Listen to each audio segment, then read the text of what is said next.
Hadithi inaanza gerezani, tunakutana na Pratapu. Mchizi anatolewa, anasema bwana, mnanitoa mimi, nitaelekea sehemu gani? Wanamweleza usije ukarudi ndani ya hili eneo. Anaenda kuonana na mwanasheria wa familia yao, anampatia begi, mchizi analitupa. Aiselo begi lilotupa ndani yake kuna hati za marehemu baba yako. Bwana Mwamba akasema mbona kuniambia tokea mapema? Mwamba baada ya kwenda kulichukua lile begi na kufungua, ni kweli ndani yake akakutana na hati za kutosha. Kumbe baba yake alikuwa anamiliki bonge moja la ardhi, yani kulikuwa kuna ekari za kutosha. Pratapu anafunga safari mpaka eneo la tukio. Anashangaa sana baada ya kufika, kwani ili eneo lilikuwa linaonekana kama vile kulikuwa kuna jangwa. Eneo hili kwa sasa alikuwa anamiliki mwamba mmoja anayetambulika kwa jina Abraham, akiongozana pamoja na binti yake alikuwa anatambulika kwa jina Renu, na kwa sasa walikuwa wanahitaji sana kuliuza, kwani walikuwa wanaamini eneo hili kwa sasa dhahabu zilikuwa zipatikani. Walikuwa wanatamani kumuuzia Mswahili mmoja ambaye alikuwa anatambulika kwa jina Mr. Swahili. Anasemekana mchizi ametokea Kenya. Mauzo ili aweze kukamilika ilikuwa inahitajika mtaalamu wetu Pratapu afike aweze kutia saini. Mtu ambaye alikuwa akatumwa kuja kumpokea anafanikiwa kuweza kumchukua na safari inaanza, lakini mbele kidogo akafanikiwa kugonga mti. Huu mti ulikuwa unalindwa na bimdada anatambulika kwa jina Gauri, na ni mti pekee ambao ulikuwa umebaki ndani ya hili eneo. Gauri anawaka sana, anasema aisee, kwa hiki mlichokifanya hamtaondoka mpaka mniombe msamaha. Baada ya kuweza kumwomba msamaha, mchizi anagundua gari lenyewe lilikuwa lifanyi kazi, kabidi amuombe amchukue huyu jamaa ampeleke tauni aende akaonane na Renu. Pratapu anafika tauni, lakini mji huu kwa sasa uhai ulikuwa hakuna kabisa, yani ukame pamoja na njaa vilikuwa ni vya kutosha. Anachoshangaa zaidi, wanakijiji wengi walikuwa wanamshobokea,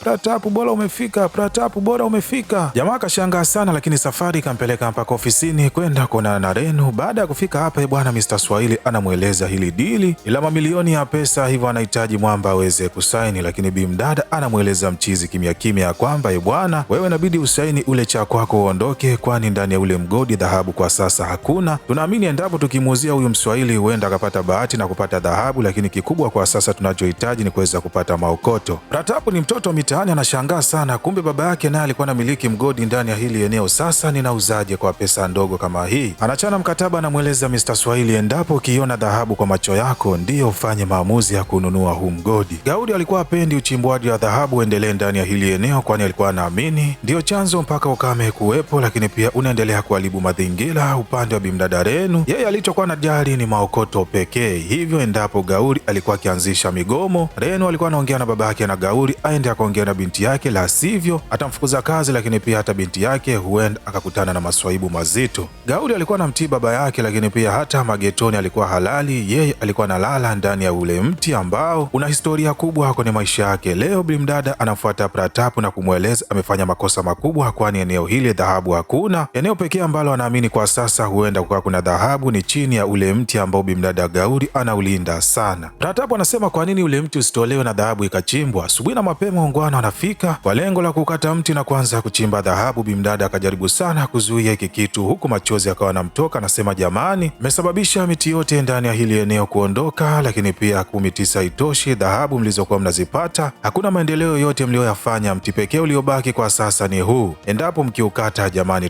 tutaishije? Hakuna mtu yoyote aliyeweza kumruhusu kuzuia lijambo lisitokee, hususan bimdada Renu ambaye aliamua kuweza kuwapatia pesa wananchi na kuwaeleza yoyote atakayefuata amri yangu basi atapatiwa kitita kinono sana cha pesa. Wananchi wakamsaliti huyu mwanadada na kuanza kukata huu mti, na hatimaye uchimbaji wa dhahabu ukaanza upya. Dada alilia sana mpaka wakati wa usiku akaenda kwa Mungu wao ambaye alikuwa anapatikana juu kabisa ya vilele vya milima. Analia huku akiwa analalamika, lakini ghafla mtikisiko akatokea. Bimdada akajikuta yuko chini kabisa ya mlima ambapo kulikuwa kuna mapango. Humu akaanza kulalamika, machozi anamtoka. Anasema mimi ninadhani watu wa hili eneo uongeaji umekuwa mkubwa sana, uongo ni mwingi, siasa ni za kutosha. Kwa ufupi, huyu mwanadada anaamini watu wa hili eneo hawastahili kabisa kuendelea kuongea. Lakini pia hapa tunapata kutambua hadithi ya hili eneo miaka 20 iliyopita. Ndani ya hili eneo bwana, miaka 20 iliyopita kulikuwa kunapendeza sana, yaani kijani kilikuwa ni cha kutosha, utadhani mji wa Mbeya. Lakini pia kwa sasa eneo hili lilikuwa linaongozwa na Sailaja ambaye alikuwa ni mama yake na Pratapu. Kwa muda huu alikuwa bado hajazaliwa, pamoja na mume wake Udai. Watu hawa bwana, mazingira walikuwa wanayapenda sana, lakini pia kila mmoja ndani ya hili eneo ambaye alikuwa anazaliwa basi walikuwa wanahakikisha wanapanda mti ambao kama ishara ya kuweza kumwenzi Mungu wao. Lakini pia Abrahamu kwa sasa yeye alikuwa ni kama msaidizi ndani ya hili eneo. Siku moja bwana, katika pitapita yake akafanikiwa kukutana na jiwe ambalo watoto walikuwa wanachezea. Baada ya kulitazama akagundua ya kwamba ilikuwa ni dhahabu.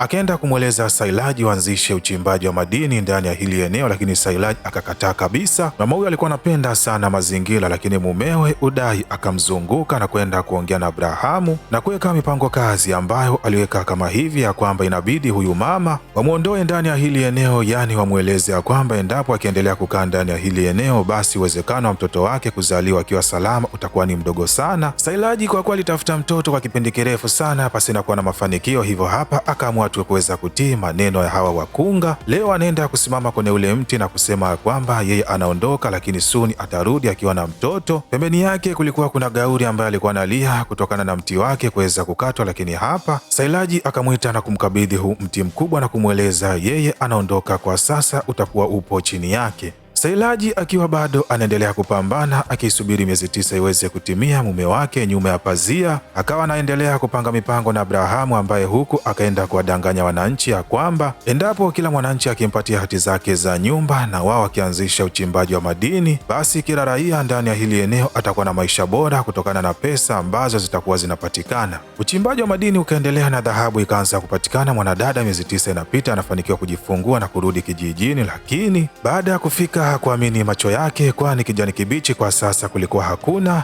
na kila raia ndani ya hili eneo alikuwa yuko bize sana na kuweza kuchimba madini. Bishosti akashangaa sana, anaenda kunana na Abrahamu na kumweleza ni jambo gani ambalo umelifanya. Abrahamu anamweleza usinilaumu, bali hayo maswali muulize mume wako. Abrahamu anaondoka, Bimdad anamuuliza mume wake imekuwaje. Mwamba anajaribu kumshawishi na kumweleza angalia, kumbe ndani ya hili eneo tuna dhahabu za kutosha, endapo tukiuza tuna uwezo wa kuleta umeme na maendeleo mazuri sana ndani ya hiki kijiji. Bimdad anamweleza umefanya makosa makubwa sana, kitu ulichokifanya wala sio msaada bali ni laana ambayo umeileta ndani ya hili eneo. Bwana akamzozano ka hapa na pale, akampelekea Sailaji kuteleza na kuanguka na kupondwa na mawe na kupoteza maisha pale pale. Udai kwa hiki ambacho alikuwa akifanya kwa mke wake ikabidi aweze kuondoka yeye pamoja na mtoto wake akiwa bado ni mdogo, na hii ndio ilikuwa hadithi ya mambo yaliyoweza kutokea huko mwanzoni. Na leo mwanadada anaendelea kulalamika na akisema jamani, mimi natamani sana watu ndani ya hili eneo wasiwe na uwezo wa kuzungumza kabisa. Gauri aliongea na kujichenga asubuhi na mapema. Baada ya kuamka anashangaa kila akizungumza anakuwa hana uwezo wa kuzungumza bali anakuwa na uwezo wa kuimba. Alishangaa sana. Baada ya kutoka upande wa nje nako anashangaa kila mmoja leo kawa mwimbaji. Wananchi wakachanganyikiwa sana. Hapa akapanda usafiri, lengo ni kuondoka kwenye hiki kijiji, lakini daraja ambalo lilikuwa linaunganisha hiki kijiji likakatika, yaani ikiwa inamaanisha kwamba hawatoruhusiwa kuondoka ndani ya hili eneo. Safari wanapeleka mpaka juu kabisa ya mlima, sehemu ambapo huwa wanafanyia ibada. Baada ya kufika hapa wakawa wanajiuliza ni kitu gani ambacho kimetokea mpaka kimepelekea tukawa tuna hali kama hii. Mlevi mmoja akasema yeye ndio chanzo mpaka haya majanga kuweza kutokea ndani ya hili eneo, kwani usiku wa jana anadai alikula chakula ambacho huwa wanamwekea Mungu wao. Lakini mwingine akasema huenda Pratapu akawa ndio chanzo kikubwa, kwani huyu jamaa toka afike hapa kijijini maswaibu imekuwa ni mengi sana. Gauri akasema jamani, mimi ninaamini huenda kwa sababu ya ule mti tulioukata ukawa umesababisha mambo haya kuweza kutukuta. Lakini Pristi yeye akasema anashauri ya kwamba inabidi watoe kiasi cha pesa kwa kila mmoja moja, ili angalau wajaribu kuweza kuangalia ni namna gani ya kuweza kufanya tambiko ili Mungu wao aweze kuwasamehe na kuwasaidia kwenye maswaibu yaliyowakuta. Daktari anainuka anasema mimi jamani, nina dawa, ninaamini kabisa huu ni ugonjwa, ninaamini endapo tukitumia hii dawa kila mmoja akanywa mara 3 kwa siku kwa muda wa siku 3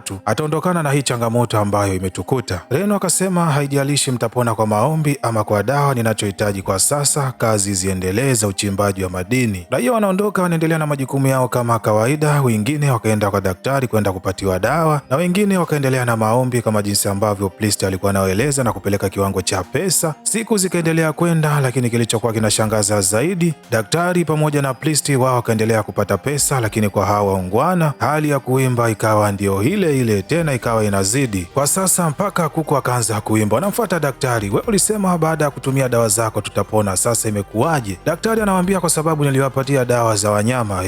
Bwana, kwa sasa hivi kila mmoja atakayeimba alikuwa anaimba ukweli, yani kitu ambacho alikuwa akizungumza mwanzoni uongo, kwa sasa hivi alikuwa anaongea ukweli mtupu. Priest anapita anamweleza, wewe ulituambia tukinyoa vipara na kufuata masharti yote tutapona, sasa imekuwaje? Priest anaanza kuachamba, anamwambia maneno asiyokuwepo. Bwana anamtoa mbio, hali ikawa ni tete sana ndani ya hili eneo. Lakini pia Renu naye akaongea ukweli mzima ya kwamba kwamba yeye lengo lake sio kuuza mgodi na kuweka maendeleo ndani ya hili eneo, bali anahitaji kupata pesa na kutoroka kwenda kuishi maisha mengine. Pratap anaeleza wewe ndo mtu smart kabisa, mtu eleze tufanye nini? Anawaeleza mimi wala sio smart, bali nimetoka gerezani na kuja hapa. Kila mmoja anashangaa. Reno anasema mimi siku ya kwanza tu nilivyokuona niligundua wewe sio mtu mzuri, lakini pia huenda ukawa ni tapeli wewe. Babake na Gauri ndio alikuwa kiongozi wa wafanyakazi. Wanamuuliza bimdada Renu, sasa inakuwaje kuhusu sisi, pesa ambazo tunakudai hususan pesa za mafao? Anasema hapa hakuna mafao wala mshahara kwa sasa, nendeni mkafanye kazi, na yoyote atakayegoma itamfanya kitu ambacho hatokuja kuamini kwenye maisha yake. Kama hiyo haitoshi, akampiga kibao babake na Gauri. Mzee akamaindi sana siku hii ya leo, akaanzisha mgomo na wafanyakazi wote wakamfuata, wakasema kuanzia siku hii ya leo hawahitaji kabisa kufanya kazi chini ya bimdada Renu. Gauri alifurahi sana, kwani hiki ndio ambacho alikuwa nakihitaji. Wakati wa jioni, uso kwa uso wanakutana na Pratap. Mabishano yanaanza. Bimdada anamweleza jamaa yeye ndio chanzo cha mambo yote. Kuja ndani ya hili eneo kumepelekea mpaka mti wake kukatwa, lakini mwamba anamweleza mwanadada ya kwamba yeye dili hili la kuweza kumuuzia mgodi mtaalamu wetu Mr. Swahili ndio kila kitu kwenye maisha yake, hivyo anambembeleza aende kuongea na wananchi wakubali kurudi kazini ili waendelee na uchimbaji wa dhahabu, endapo basi ikipatikana na Mr. Swahili akinunua huu mgodi. Pratap anaamini maisha yake atarudi kama mwanzoni, kwani kwa sasa hana mama wala baba, umetisa itoshi wala hana sehemu yoyote ya kwenda kuanzisha maisha mapya. Leo Priest akiwa milimani bwana, akiendelea na mambo yake kama kawaida, chini anatokea maneno ambayo baada ya kuyasoma akagundua kwamba Mungu wao anahitaji wampatie kitu ambacho yeye atakipenda ili laana hii iweze kuwatoka. Pratap akaingilia hapo hapo na kueleza huenda Mungu wao kwa sasa anahitaji aweze kupatiwa dhahabu, kwani hicho ndio kitu anachokipenda sana. Harakati za uchimbaji wa madini ya dhahabu unaanza tena, lakini leo mtaalamu wetu alipokuwa na Mr. Swahili anamweleza bwana, hawa watu wanachimba kwa kutumia vifaa vya mikono. Mr. Swahili anawaeleza simuweze tu kutumia mabomu,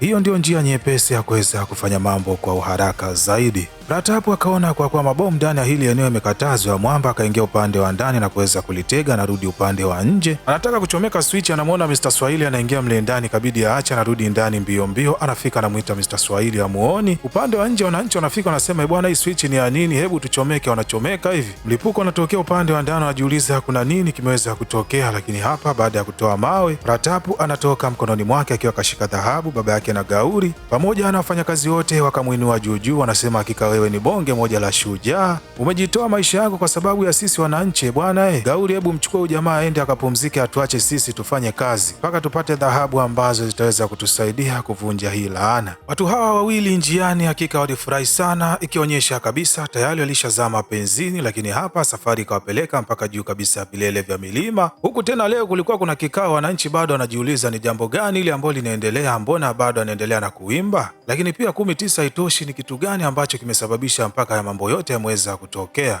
Gauri akalopoka akasema ya kwamba yeye ndio chanzo, kwani aliingia mle pangoni na kuongea maneno mabaya. Renu baada ya kusikia hivi akamweleza mwanadada, sasa kwa kuwa wewe ndio ulienda kuzungumza, inabidi uingie tena pangoni ukazungumze ili watu wote tuache kuimba na turudi kuongea kama kawaida. Mle pangoni sio kuzuri. Bimdada akaona jamani nakuaje? Watu wengine wakasema asiingie yeye, aingie Pratap. Huyu jamaa akajitolea ameweza kulipuka kule na kutoka na jiwe la dhahabu. Tunaona kabisa hata humu ndani ya pango akiingia yeye basi atatoka na majibu mazuri. Bwana anambeba juu juu, anamdumbukiza pangoni. Hawakukaa sana, ghafla anamwona Pratap karushwa juu juu mpaka upande wa nje. Wanamuuliza kumetokea jambo gani? Mwamba anaongea maneno asiyoeleweka. Wanapeleka hospitalini. Pratap baada ya kuamka anaimba, lakini kwa lugha ambayo wao walikuwa hawaielewi kabisa, na kuimba kwake kulikuwa kuzidi maneno mawili ambayo wao walikuwa hawafahamu kabisa alikuwa anamaanisha nini. Mr. Swahili anafuata Renu na kumweleza bwana, mbona siku zinazidi kwenda, hili dili bado halijakamilika kabisa. Dada leo wakati wa usiku anaamua kufunga safari mpaka kwa mtaalamu wetu sehemu ambapo alikuwa kalazwa. Jamaa kwa sasa alikuwa pamoja na Gauri, ikabidi huyu mdada ajifiche uvunguni. Renu baada ya kuingia anampatia ile mikataba na kumweleza hapa inabidi usaini. Jamaa baada ya kuandika yanatokea tu yale maneno mawili ambayo yeye huwa anayaimba.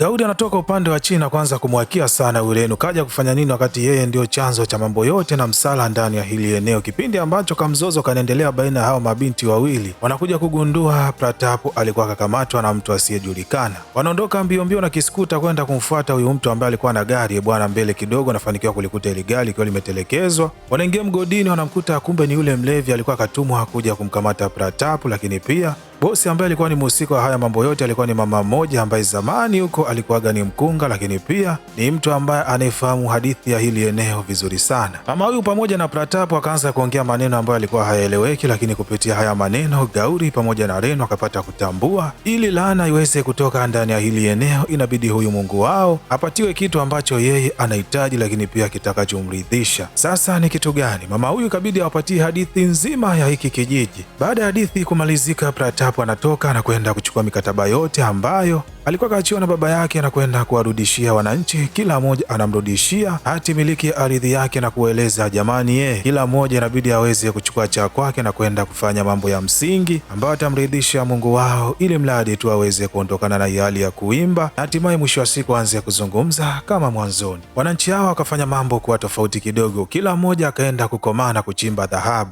Anaamini Mr. Swahili ataenda kuzinunua kutoka kwa Pratap. Alishangaa sana pamoja na Gauri. Haya mambo ya aina gani? Mbona wanafanya kinyume? Reni anaingilia, anawaeleza nyinyi kama mkichimba dhahabu nani atakayenunua, ili msisumbuke zaidi kumtafuta mteja, mkizingatia pia nyinyi hata Kiingereza hamjui, muwe mnakuja kuniuzia mimi nami nitaenda kumuuzia Mr. Swahili. Wananchi wanakubali bwana. Harakati za kuweza kuchimba dhahabu zinaongezeka sana, lakini pia watoto wengine wakawa wanashindana, wasema bwana, mimi baba yangu akipata dhahabu nyingi katika ardhi yake atajenga bonge moja la jumba. Lakini mwingine akasema sasa kama hapa tu upande wa nje kuna dhahabu kama hivi, je, ndani ya mapango sikutakuwa kuna dhahabu za kutosha? Watoto hao wakajikusanya vikundi, wakachukua tochi na kuingia chini kabisa mapango. Madogo janja humu ndani wakakutana na ukuta ukiwa ni dhahabu tupu. Piga nyundo moja bwana, unatokea bonge moja la mtikisiko. Watu wanashangaa ni mambo gani ambayo imeweza kutokea. Reno alikuwa anampatia mama moja pesa zake ambaye alikuwa akaja kumuuzia dhahabu, anamweleza mpatie tu mwanangu, si unajua tena ni jasho lake la kwanza kutoka kwa familia. Renu baada ya kumpatia zile pesa, yule mtoto bwana akageuka na kuwa jiwe la dhahabu. Mama anapiga mayowe, lakini pia kila mmoja ambaye alikuwa akaishika dhahabu basi naye alikuwa anageuka na kuwa jiwe la dhahabu.